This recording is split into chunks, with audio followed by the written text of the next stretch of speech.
신학자들의 연구한 결과 디모데는 참 소심한 사람이라 성격적으로. 이 점을 너무나 잘 알고 있는 바울로서는 한편으로 염려가 되는 거죠. 여러 가지 정황상. 그래서 디모데후서 1장 7절 8절 한번 볼까요? 하나님이 우리에게 주신 것은 두려워하는 마음이 아니요 오직 능력과 사랑과 절제하는 마음이니 그러므로 너는 내가 우리 주를 증언함과 또는 주를 위하여 갇힌 자 된 나를 부끄러워하지 말고 오직 하나님의 능력을 따라 복음과 함께 고난을 받으라. 자, 여러분 보세요. 바울은 디모데의 마음과 영적 상태를 이제 알았던 겁니다. 느꼈던 겁니다. 디모데 입장에서 보면 믿음의 아버지 영적 스승인 바울은 곧 처형되고요. 디모데 자신은 온갖 반대와 공격에 맞서 선한 싸움을 해야 하는 상황에 처해 있습니다. 녹록지 않다는 거죠, 상황이. 그러니 아무리 믿음의 사람이라고 하지만 그는 또 기질적으로 소심한 사람이기에 마음이 힘들고 어쩌면 영적으로 눌려 있었는지도 모른다는 이야기겠죠. 그래서 이 7절 8절에서 바울은 디모데에게 이 말하는 게 바로 이런 이유입니다. 하나님이 우리에게 주신 것은 두려워하는 마음이 아니야. 두려워하지 마. 왜요? 지금 디모데는 두려워하는 마음이 있더라는 거죠. 하나님이 주시는 마음은 오직 능력과 사랑과 절제하는 마음이야. 내가 주님을 증언하고 또 주님을 위하여 로마 지하 감옥에 갇혀 있는 것을 부끄러워하지 마. 부끄러워하지 마. 오직 하나님의 능력을 힘입어 복음을 위해 고난을 함께 우리 받자. 우리 함께 고난 받자. 그리고 바울은 디모데후서 4장 6절에서 8절 여기서 다음과 같이 고백하죠. 나는 이미 부어드리는 제물로 피를 흘릴 때가 되었고 세상을 떠날 때가 되었습니다. 나는 선한 싸움을 다 싸우고 달려갈 길을 마치고 믿음을 지켰습니다. 이제는 나를 위하여 의의 면류관이 마련되어 있으므로 의로운 재판장이신 주님께서 그날에 그것을 나에게 주실 것이며 나에게만이 아니라 주님께서 나타나시기를 사모하는 모든 사람에게도 주실 것입니다. 바울은 이 말로 위축되어 있는 디모데에게 이 격려와 용기와 믿음을 주고자 했던 겁니다. 이런 상황에서 즉 영적인 아버지인 바울이 곧 처형될 것과 아시아 교회들 가운데 몇몇 사람이 바울을 배반하고 버린 것과 에베소 교회에서의 사역이 녹록지 않은 것. 지금 디모데가 에베소 교회에서 사역하고 있었거든요. 그리고 이 디모데의 소심한 성격으로 인한 이 약한 마음을 다시 세워주기 위한 처방책을 제시한 것이 오늘 본문 말씀이라는 것입니다. 그렇다면 바울은 디모데에게 어떤 말로 격려와 용기와 믿음을 주고자 했을까요? 어떤 말? 그냥 나는 이제 가니까 너 잘 살아, 성공해, 출세해, 그랬을까요? 다시 말하면 믿음의 아들 향한 바울의 당부입니다. 당부, 마지막 당부. 첫째, 그리스도 예수 안에 있는 은혜 가운데서 강하라. 1절 보십시오. 내 아들아, 그러므로 너는 그리스도 예수 안에 있는 은혜 가운데서 강하고. 바울은 디모데의 소심한 성격을 알고 있었기에 그리고 현재 그가 처한 상황이 녹록지 않았기 때문에 그래서 이 모든 것을 헤쳐나가기 위해서는 그가 강해야 한다는 것을 알았습니다. 사람이 강해야 된다. 강해야 돼요. 디모데야, 그럴수록 너 강해야 돼. 마음 단단히 먹어야 돼. 우리들도 자녀들에게 이런 말을 하지 않습니까? 남자는 강해야 돼. 이런 때일수록 마음 단단히 먹어야 돼. 여러분, 이 말을 듣는다고 해서 강해집니까? 마음을 단단히 먹습니까? 순간적으로는 그럴 수도 있겠죠. 그래서 바울은 다음과 같이 말한 것입니다. 내 아들아, 지금 상황이 어렵고 힘들지만 너는 그리스도 예수 안에 있는 은혜 가운데서 강해야 돼. 야, 바울은 디모데에게 너 혼자 힘으로 강해지라고 한 게 아니죠. 그죠? 너 마음 굳게 먹고 강해져야 돼. 아니요.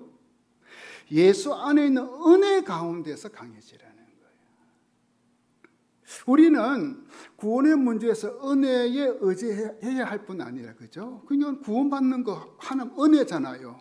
아멘이십니까? 그뿐 아니라 세상에서 그리스도인으로서 믿음으로 살아가는 것, 그리고 하나님의 일을 하는 데 있어서도 반드시 주님의 은혜가 개입되어 있어야 되지 않나요?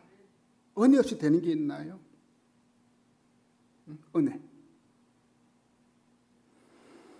복음성 중에 주 은혜임을이라는 찬양이 있어요. 저도 혼자 목양실에 있으면 혼자 중얼중얼 이 찬양을 부르곤 해요. 제가 한번 가사를 읽어보겠습니다. 주 나의 모습 보네, 상한 나의 맘 보시네, 주 나의 눈물 안에 홀로 울던 맘 아시네, 주 사랑 내게 있네, 그 사랑이 날 채우네, 주 은혜 내게 있네, 그 은혜로 날 세우네, 세상 소망 다 사라져가도 주의 사랑은 끝이 없으니 살아가는 이 모든 순간이 주 은혜임을 나는 믿네.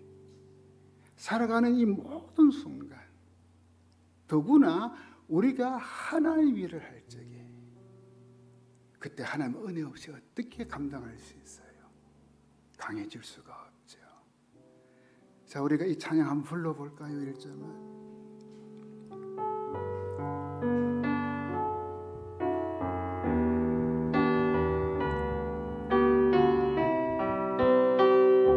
주 나의 모습 보네, 주 나의 모습 보네, 상한 나의 맘 보시네, 주 나의 눈물 안에 홀로 울던 맘 아시네, 세상 소망 다 사라져가도 주의 사랑이 끝이 없으니 살아가는 이 모든 순간이 주 은혜 힘을 나는, 주 사랑 내게 있네, 주 사랑 그 사랑이 날 채우네, 그 사랑이 날 채우네, 주 은혜 내게 있네, 주 은혜 내게 있네, 그 은혜로 날 세우네, 세상 소망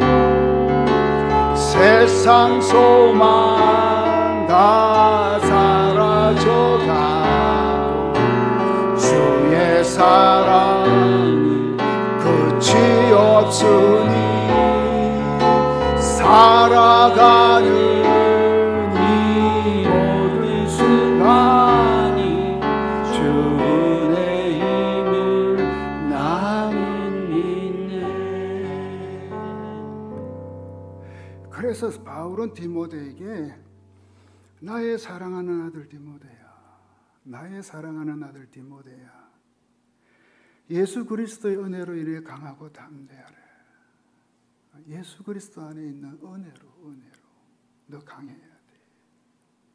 다르게 표현하면 뭘까요? 주님의 은혜가 임하면 너 강해질 수 있어. 모든 거 이겨낼 수 있어. 극복할 수 있어. 이거 당부한 거예요.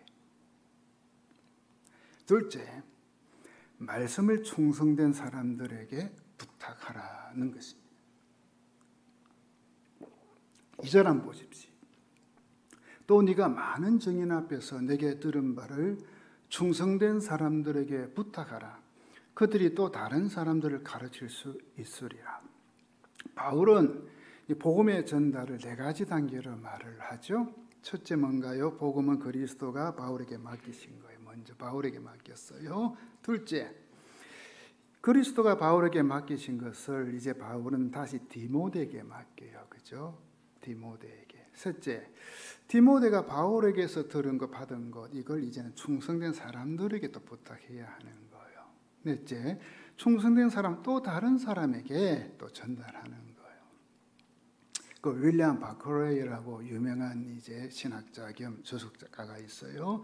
이분의 말이에요. 기독교 신앙을 받아들이는 것은 그리스도인의 특권이며, 그죠? 진짜 뭐 기독교 신앙 받아들이는 거, 이 특권이잖아요. 그 다음, 그 신앙을 전달하는 것은 그리스도인의 뭐라고요? 책임입니다. 저와 여러분의 책임이라. 그 신앙을 전달하는 것, 그건 우리의 책임입니다.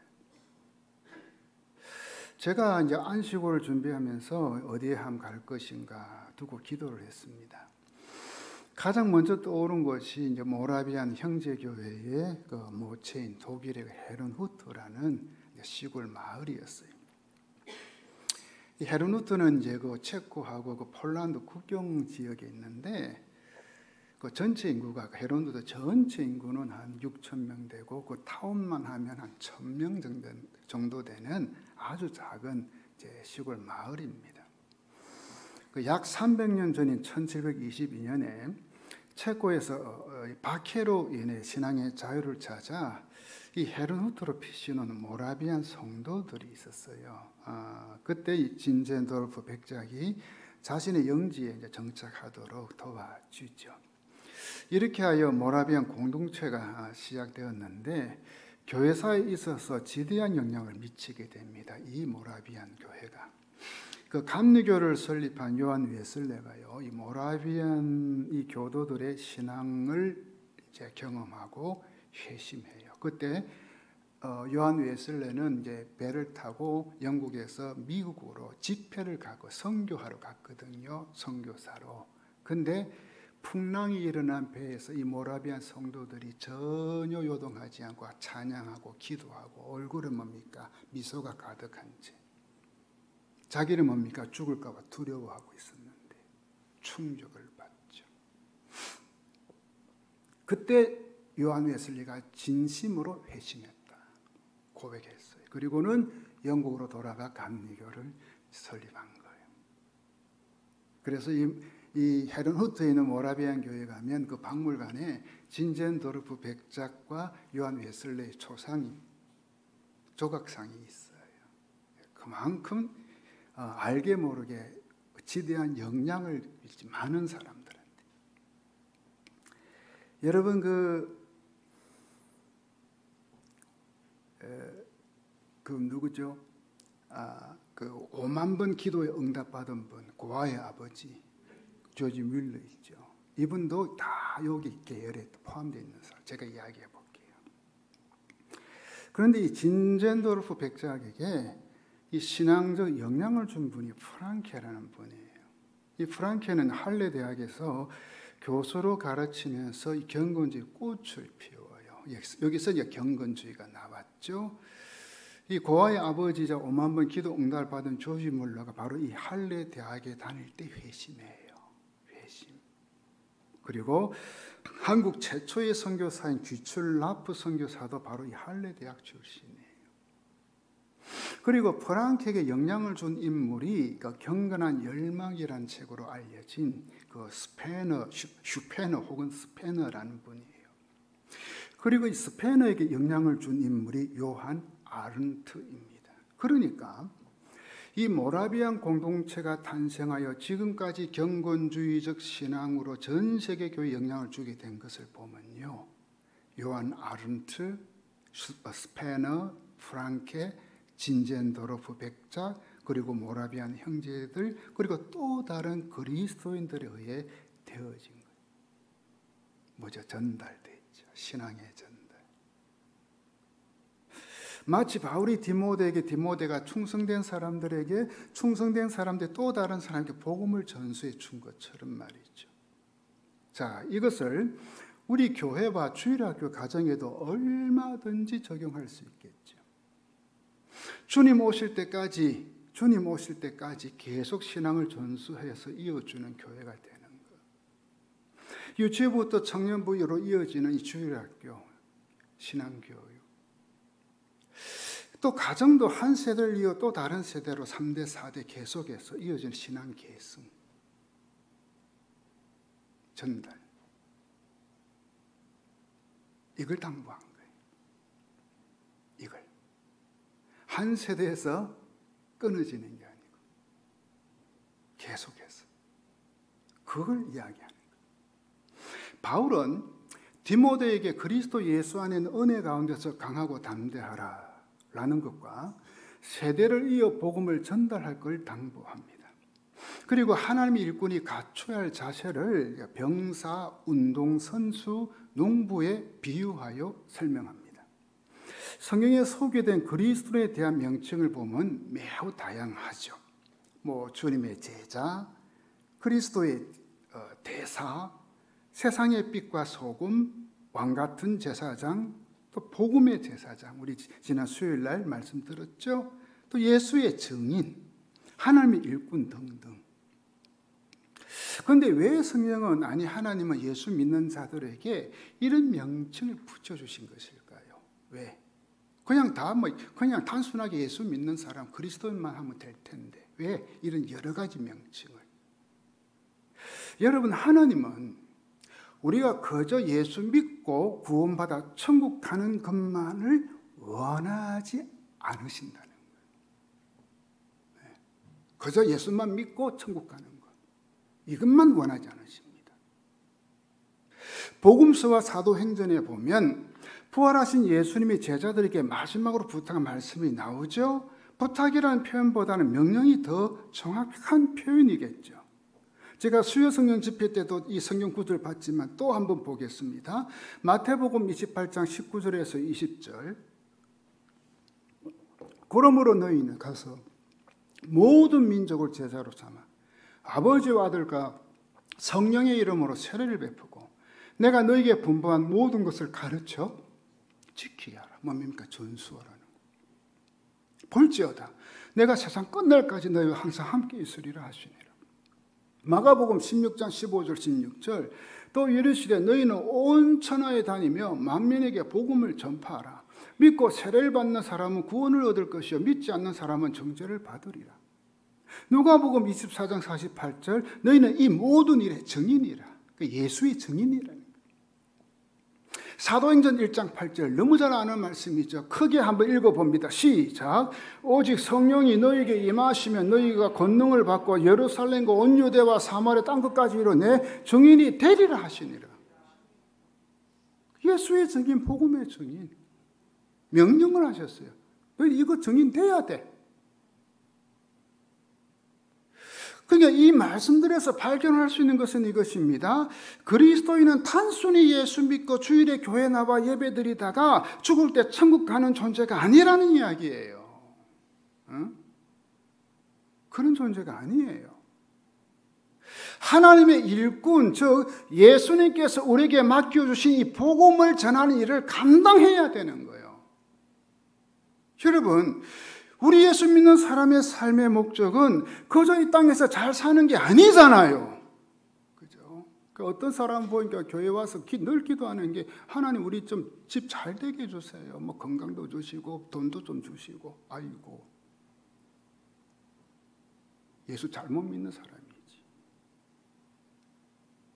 이 땅이 잘 사는 게 아니라니까요. 초점이 안 맞아. 예수 믿어도 교회 다녀도 돈 많이 벌고 출세하고 성공하는 게 이거 아니에요. 공부 잘해서 좋은 직장에 들어가 진급하는 게 이거 아니라니까요. 이런 것들은 하나님의 일꾼으로서 복음을 전하는 일을 위한 도구고 수단이라는 거예요. 이것이 바로 서 있지 못하면 예수 믿지만 예수 믿지 않는 사람과 다를 바 없는 삶을 살게 됩니다. 왜냐하면 추구하는 게 같잖아요. 믿거나 안 믿거나 추구하는 게 똑같잖아요. 지난주 말씀도 그저 돈. 일만하게 뿌린데 그게 목적이 되면 그러다 타락하잖아요. 믿다가 그죠? 믿음에서 떨어지고. 저는 예수 믿는 우리가 세상 사람들로부터 가장 들으면 안 되는 말이 무엇이냐 라고 물으신다면, 예수 믿는다는 당신이나 예수 안 믿는 나나 다를 바가 없네, 저는 이 소리라고 생각합니다. 예수 믿는 우리는 무언가 달라도 달라야 하지 않겠어요? 아멘이십니까? 자, 그러면 바울은 그리스도를 무엇에 비유했습니까? 달라야 되니까. 첫째, 병사죠. 병사. 좋은 병사의 특징은 희생이죠. 그 자기를 희생해서 나라를 지키잖아. 그렇죠? 또 헌신, 충성, 또 복종, 이런 단어들이 좋은 병사 생각나죠. 3절 4절 보세요. 너는 그리스도 예수의 좋은 병사로 나와 함께 고난을 받으라. 병사로 복무하는 자는 자기 생활에 얼매이는 자가 하나도 없나니 이는 병사로 모집한 자를 기쁘게 하려 함이라. 현역 복무 중인 병사들은 뭐 안전하거나 편안한 때를 기대하지 않잖아요. 그죠? 병사는 위험을 감수하고 고난 각오하고 희생 정신으로 모장되어 있잖아요. 언제든지 뭡니까? 출동하면 출동하잖아요. 초대교부 터툴리안의 말입니다. 사치품을 휘감고 전쟁터에 오는 병사는 아무도 없다. 편안한 침실에서 자고 나와 전투를 개시하는 병사도 없다. 그들은 단단하고 거칠고 쾌적하지 않은 좁은 임시 텐트에서 나와 전투를 한다. 그러니 좋은 병사는 국가를 위해 희생하고 있는 힘을 다해 헌신하고 죽도록 충성하고 상관의 명령에 뭡니까? 그냥 복종하잖아요. 그죠? 불복종이 어디 있어요? 마찬가지로 하나님의 병사인 그리스도인은 하나님 나라를 위해서 희생하고 있는 힘을 다해 헌신하고 죽도록 충성하고, 말씀 나오잖아요. 죽도록 충성하라. 그리고 하나님 말씀이라면 복종해야죠. 하나님 말씀이라면. 세상 속에서 자신에게 주어진 일을 열심을 다해 하면서도요, 늘 나는 하나님의 일꾼이다, 주의 제자다, 복음의 제사장이다, 나는 하나님의 병사다 라는 이 마음을 가지고 있어야 되는 거예요. 무슨 일을 하든. 그리하여 바울처럼 이 선한 싸움을 싸우는 거예요. 마귀와 싸우고요, 죄와 싸우고요, 나아가서 하나님의 선한 일을 위해 분투하는 거예요. 그게 선한 싸움이잖아요. 그게 좋은 병사예요. 둘째, 운동선수입니다. 5절 보십시오. 경기하는 자가 법대로 경기하지 아니하면 승리자의 관을 얻지 못할 것이며, 뭐 당근이죠. 그죠? 경기하는 자에게 요구되는 자세가 뭘까 보니까 딱 두 가지 있더라고요. 끊임없는 훈련하고 규칙 준수, 법 준수. 우리나라 운동선수 중에 우리 국민의 가장 인기 있는 선수 누굴까요? 요즘 손흥민 선수가 아닐까 생각해요. 저는. 그는 작년 영국 프리미어 리그에서 득점왕에 올라왔어요. 최고의 선수가 됐어요. 그런데 그가 인터뷰한 내용이 있죠. 참 이 마음을 좀 와닿더라고요. 마음에. 내 인생에서 공짜로 얻은 건 하나도 없습니다. 드리블, 슈팅, 컨디션 유지, 부상 방지 등은 전부 죽어라 하고 노력해서 얻은 결과물입니다. 어떻게 해서? 전부 죽어라 하고 노력하고 훈련하고 끊임없이. 그가 영국 프리미어 리그에서 득점왕이 되고 최고 선수가 되었는데 저절로 된 거 하나도 없다는 거예요. 저절로 된 게. 그는 매일같이 연습했고 훈련을 반복했어요. 그렇죠? 뭐 손흥민 선수만 그럴까요? 이름이 알려진 선수 다 똑같죠. 하나님의 충성된 일꾼이 살아간 자세도 이와 같습니다. 하나님 충성된 일꾼은 저절로 되지 않습니다. 매일 하나님 말씀을 중심에 두고 그 말씀대로 살기 위해 진짜 힘쓰고 애쓰고 몸부림치고 그럴 때 이제 충성된 일꾼이 될 수 있는 거예요. 바로 경건의 훈련을 끊임없이 반복하는 거예요. 경건의 훈련. 다른 훈련이 아니라. 그래야 하나님의 그 병사로서, 군사로서 제대로 준비가 되지. 그리고 운동선수는 규칙을 지켜야 하잖아요. 그 캐나다의 벤 존슨이라고 혹시 아시는 분 있나요? 그 88 올림픽 때 그 100m 그 이제 육상 경기에서 9.79로 세계 신기록 금메달 목에 걸었던 사람이에요. 그때 와, 저도 그때 봤는데 인간이 어떻게 저렇게 빨리 달릴 수 있나? 와, 대단했어요. 자, 사진 한번 보여줄게. 저 손 들고 있는 저 친구예요. 제일 같죠. 옆에가 칼 루이스, 그 미국의 또 유명한 육상 선수죠. 자, 그 다음 또 보세요. 이 친구예요. 벤 존슨이에요.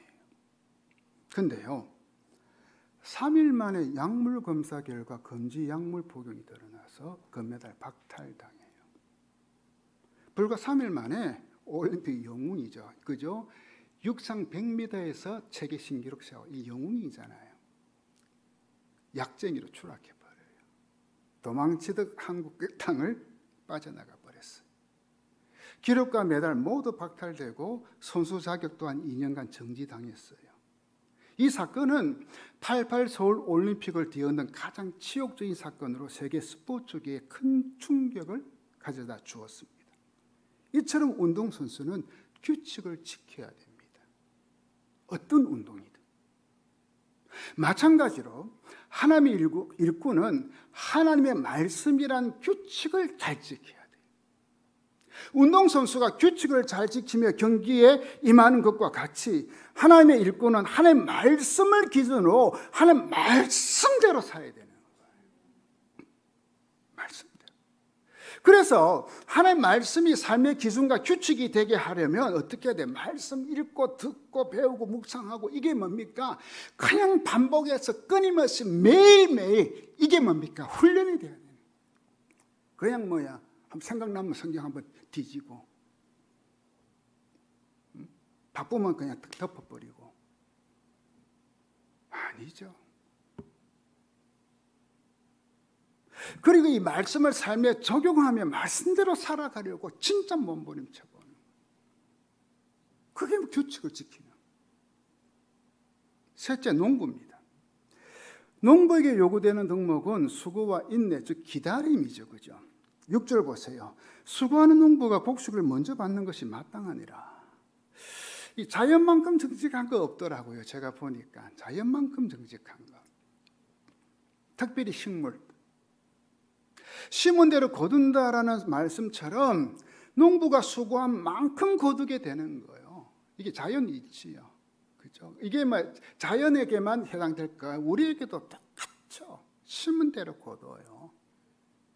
여러분, 농부의 하루 일과 한번 보십시오. 매일 밭에 나가 수고에 땀을 흘립니다. 요즘같이 폭염이라고 해서 집안에서 에어컨 틀어놓고 쉬지 않습니다. 그죠? 더 수고의 땀을 흘려야 되죠. 왜? 그 농작물이 그 폭염에 다 넘으니까 피해를 입을 수 있으니까 더 수고의 땀을 흘려야 됩니다.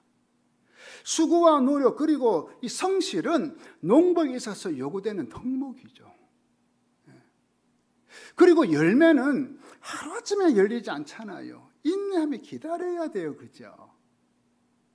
오늘 심어놓고 다음 날 야, 열매 맺었나? 아니잖아요. 그럴 때 그 농부에게는 기쁨으로 열매를 거두는 날이 오는 거예요. 그죠? 그 수고와 인내, 기다림.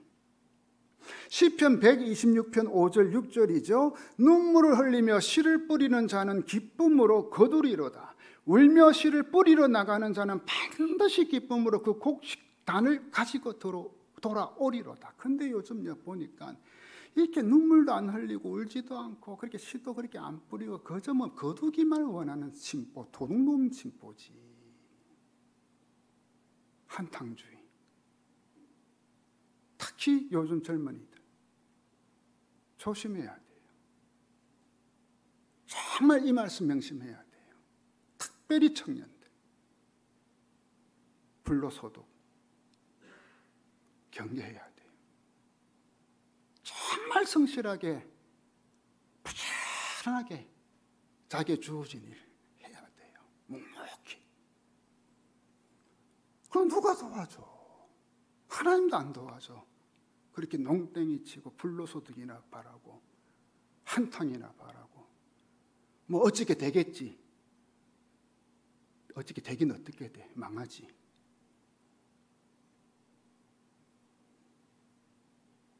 자, 그렇다면 우리 예수 믿는 자들은 무엇에 어디에 수고란 단어를 적용해야 할까요? 첫째, 우리의 거룩함을 위한 수고입니다. 이것을 다르게 말하면 성령의 열매를 맺는 삶이죠.